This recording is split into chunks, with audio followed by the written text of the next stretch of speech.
Collectorate లో incharge మంత్రి నారాయణ దీక్షితుల జిల్లా సమీక్ష సమావేశం హాజరైన ఎమ్మెల్యేలు ఇతర ప్రజాప్రతినిధులు కలెక్టర్ షణ్మోహన్ నారాయణ మంత్రి కామెంట్స్ పీఎం సూర్యఘర్ పథకం సమ్మర్ యాక్షన్ ప్లాన్ పై చర్చించాం. ఈ ఏడాది అనుకున్న దానికంటే పంటల దిగుబడి ఎక్కువగా వచ్చింది. ఇంకా కొంతమేర ధాన్యం సేకరించాల్సి ఉంది.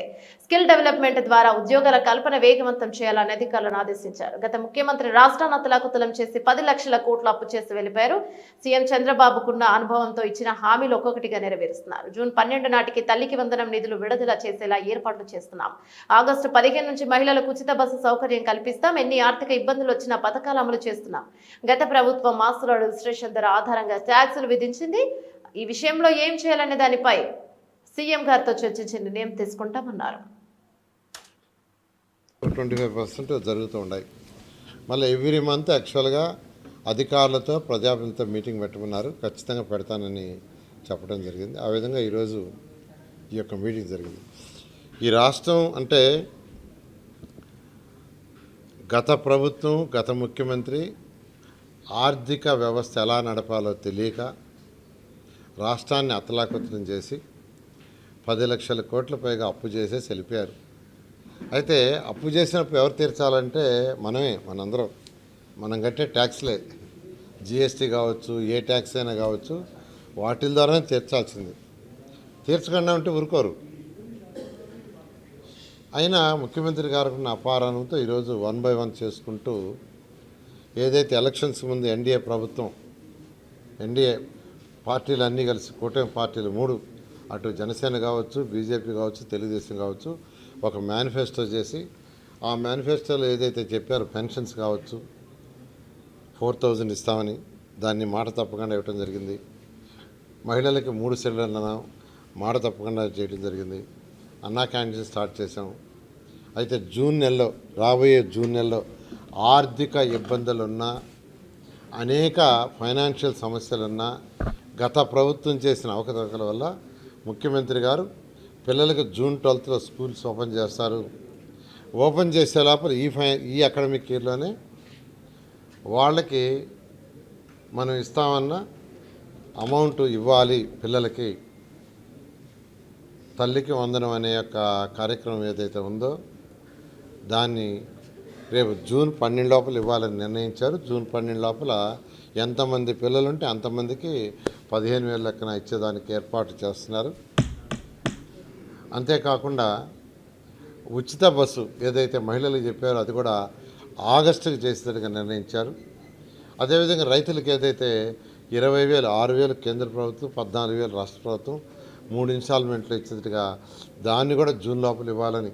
అంటే ఆర్థిక పరిస్థితి బాగలేకపోయినా ఎన్ని ఇబ్బందులున్నా మాట తప్పకూడదనే ఉద్దేశంతో ఈరోజు ముఖ్యమంత్రి గారు అరేంజ్ చేశారు. త్వరలో యాక్చువల్గా జూన్లో అవి 2, ఆగస్టులో ఫ్రీ బస్సు ఇవ్వటం జరుగుతుంది.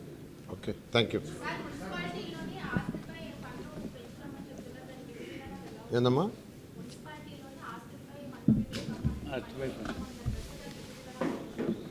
అంటే మున్సిపాలిటీలో గత ప్రభుత్వం 2014-19లో మేము అసలు ట్యాక్స్లే పెంచలా, 5 సంవత్సరాలు పెంచలా. నేనే మంత్రిని.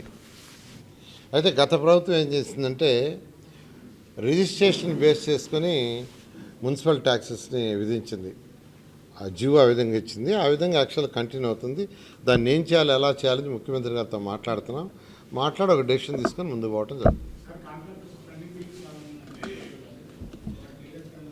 రాష్ట్రంలో అన్ని డిపార్ట్మెంట్లలో ఉన్నాయండి. అదే 10 లక్షల కోట్ల అప్పు అంటే అప్పు చేయటమే కాదు ఆయన యాక్చువల్గా అన్ని డిపార్ట్మెంట్లో పెట్టి నా డిపార్ట్మెంట్ తీసుకుంటే 3,000 కోట్ల రూపాయలు బిల్స్ ఇవ్వాలి. నా మున్సిపల్ శాఖకు సంబంధించి 3,000 కోట్ల రూపాయలు.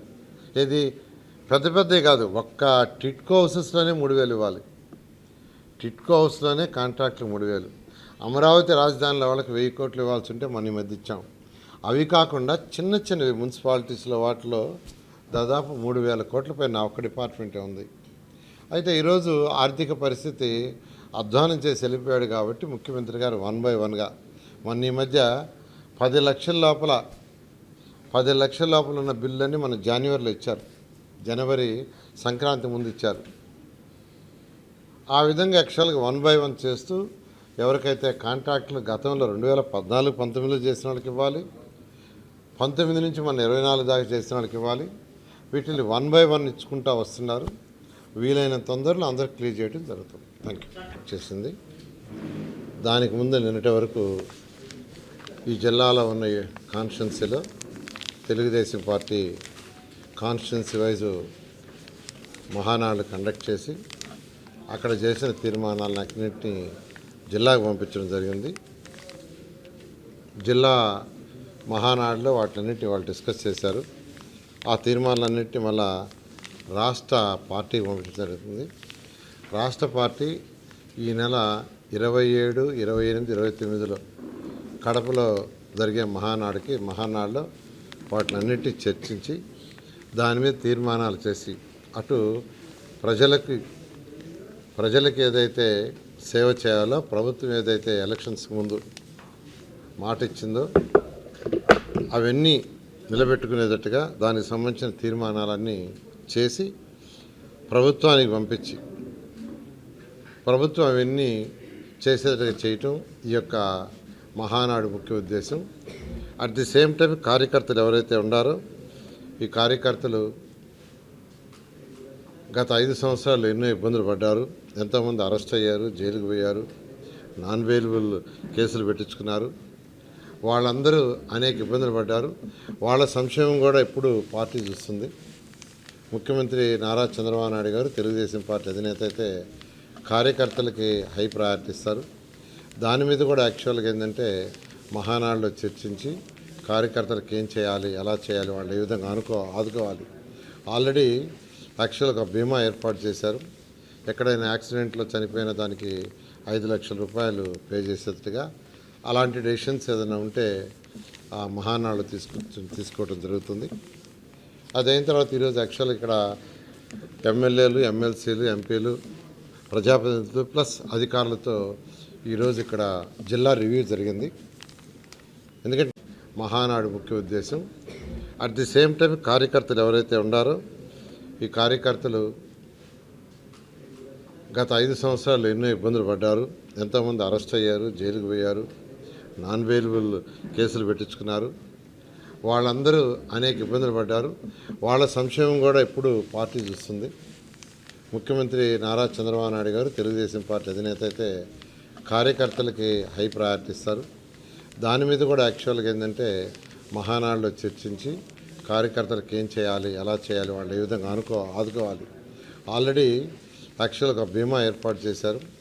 ఎక్కడైనా యాక్సిడెంట్లో చనిపోయిన దానికి 5 లక్షల రూపాయలు పే చేసేట్టుగా అలాంటి డెసిషన్స్ ఏదైనా ఉంటే ఆ మహానాడు తీసుకోవడం జరుగుతుంది.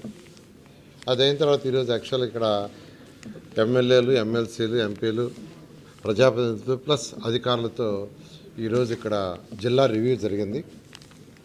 ఎందుకంటే లాస్ట్ టైం వచ్చినప్పుడు అనేక విషయాలు ప్రజాప్రతినిధులు రైజ్ చేశారు, సమస్యలు. వాటిలో అసలు ఏమేమి జరిగినాయి, ఏమేమి పెండింగ్ పడిన దాని మీద డిస్కస్ చేసాం. దాదాపు 75% పూర్తి చేశారు. ఒక 25% ఇంకా స్టిల్ పెండింగ్ ఉన్నాయి, జరుగుతూ ఉన్నాయి. అవి కూడా నెక్స్ట్ మీటింగ్ కల్లా కంప్లీట్ చేస్తామని కలెక్టర్ గారు చెప్పారు. ఈసారి కూడా మళ్ళీ డిస్కషన్లో అటు సూర్య గారు, ముఖ్యమంత్రి గారు చాలా క్లియర్గా ఈ యొక్క సోలార్ ప్యానెల్స్ ప్రతి ఇంటి మీద పెట్టాలి అనే దాని మీద యాక్చువల్గా పిఎం సూర్య గారు స్పెషల్ డ్రైవ్ చేస్తున్నారు. దాని మీద కూడా ఇవాళ యాక్చువల్గా డీటెయిల్గా డిస్కస్ చేసాం. ఒక 75,000 పెట్టాలని టార్గెట్ పెట్టుకున్నారు. కాకినాడ జిల్లాకి మొత్తం 75,000. 75,000కి గాను ఒక ఎస్సీ ఎస్టీలకైతే టోటల్గా ఫ్రీ, బీసీలకైతే కొంత సబ్సిడీ ఇస్తారు. దాని మీద ఐడెంటిఫై చేశారు యాక్చువల్గా. అయితే దాన్ని ఫర్దర్గా ప్రొసీడ్ అయ్యి నెక్స్ట్ మీటింగ్ కల్లా కొన్ని టేకప్ చేస్తూ ఉన్నారు. దానివల్ల పేదలు, నిరుపేదలు ఎక్కువగా బెనిఫిట్ అవుతారు. అదేవిధంగా సమ్మర్ యాక్షన్ ప్లాన్ ఎలా జరిగిందనే దాని మీద డిస్కస్ చేసాం. లాస్ట్ టైం యాక్చువల్గా చెప్పాము. దాని మీద కూడా యాక్చువల్గా సమ్మర్ యాక్షన్ ప్లాను ఎమ్మెల్యేల ప్రకారం ఏంటంటే అంతకుముందు ఏదైతే చెప్పారో దాని ప్రకారం చేశారని ఎమ్మెల్యేలు చెప్పడం జరిగింది. అదేవిధంగా అగ్రికల్చర్ విషయంలో కొద్దిగా సమస్యలు చెప్పారు. మెయిన్గా మొన్న ఈ సంవత్సరం పంటలు బాగా పండినాయి. ఎక్సెస్ ఆఫ్ పంట రావడంతో కొంత ఇబ్బంది కూడా అయింది. ఒక్కోసారి ఎక్సెస్ వచ్చిన ఇబ్బందే, తక్కువ వచ్చిన ఇబ్బందే. అదేవిధంగా యాక్చువల్గా పంట కోసినప్పుడు తడిసిపోకుండా ఉండటానికి యాక్చువల్గా టార్పాలిన్ పట్ల కూడా సబ్సిడీలో ఇప్పించమని చెప్పారు. దానికి కూడా కన్సర్న్ మంత్రి గారితో మాట్లాడుతూ అనుకున్నాను. అయితే వారు మినీ మహానాడులో ఉన్నారు. ఈవినింగ్ మాట్లాడి డిసైడ్ చేస్తానన్నాను. అదేవిధంగా ఈ స్కిల్ డెవలప్మెంట్లో కూడా యాక్చువల్గా అనేక సార్లు స్కిల్ డెవలప్మెంట్ ఇవాళ యాక్చువల్గా మన జిల్లా మహానాడులో యాక్చువల్గా దాని మీద ప్రపోజ్ చేశారండి.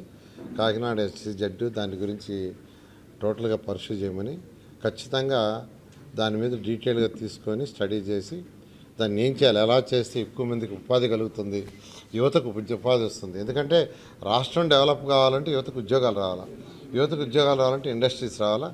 ఖచ్చితంగా దాని మీద దృష్టి పెట్టి ముందుకు పోవడం జరుగుతుంది. Thank you.